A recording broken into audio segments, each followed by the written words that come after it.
Vou facer unha ola. E o primeiro que hai que facer é centrar o barro na roda. Logo despois vaise subindo e vaise dando a forma.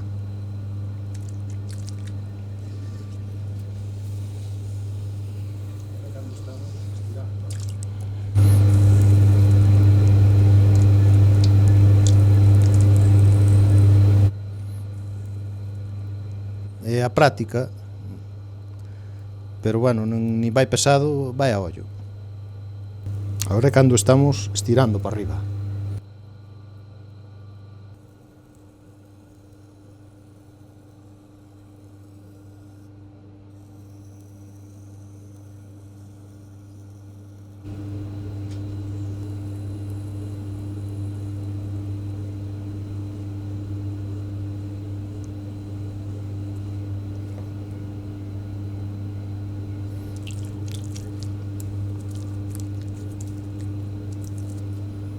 Ahora vamos a cortala para poder sacala do torno.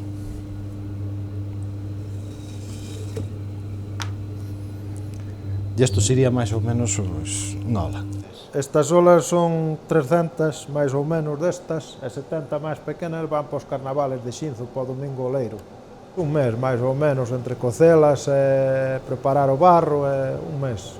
Si, é unha tradición de moitos anos atrás, si. Antes faguías outro alfareiro de aquí do pueblo que se chama Aquilino, que ya fixo moitos anos hasta que se jubilou, e despois, unha vez que se jubilou, pois fixámoslle nós, agora haberá 5 anos que ya faguemos nós.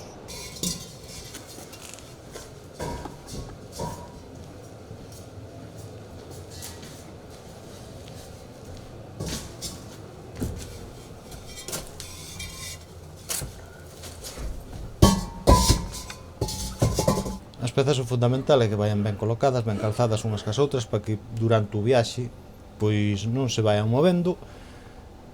E bueno, é simple, despois aquí como son bastante cantidad, temos que pôr uns cartós e vamos pondo unhas encima das outras.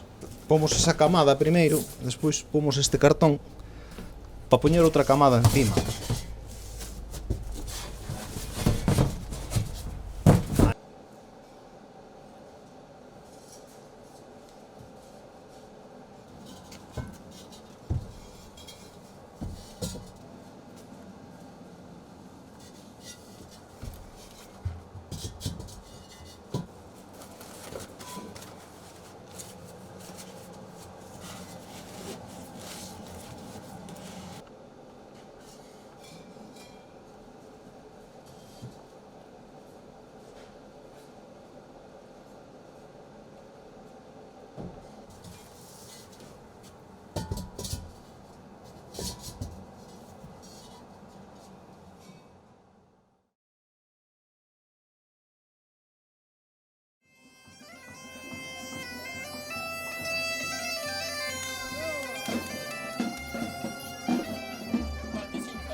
O ciclo de Entroido é moi longo, comprende pois casi 5 fin de semana ou sin case.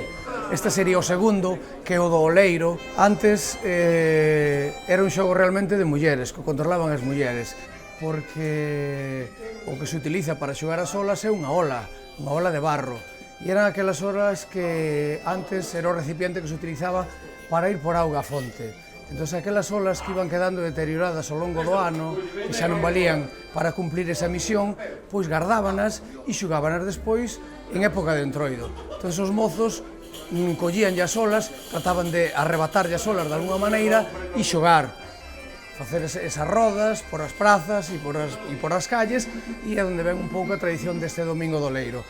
Agora, desde que xa non hai olas para ir por auga á fonte, pois, claro, hubo que encargalas. E eu recordo desde sempre, vamos, que os alfareiros de Niño Daiga son os que nos fan este tipo de vasixa, non? Antiguamente, o que lle caía a ola, había un lanzador e un receptor.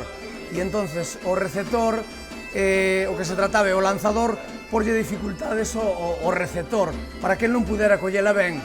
Entón, ao caerlle, por sufría a burla de todos os demais, e ao mesmo tempo era condenado a pagar pois unha ronda de viño para todos os que estaban no show. Antes eran pouquiñas olas, agora este ano concretamente xogamos así alrededor de 500 olas, para que teñades unha idea de como foi evolucionando este do Domingo do Oleiro, non?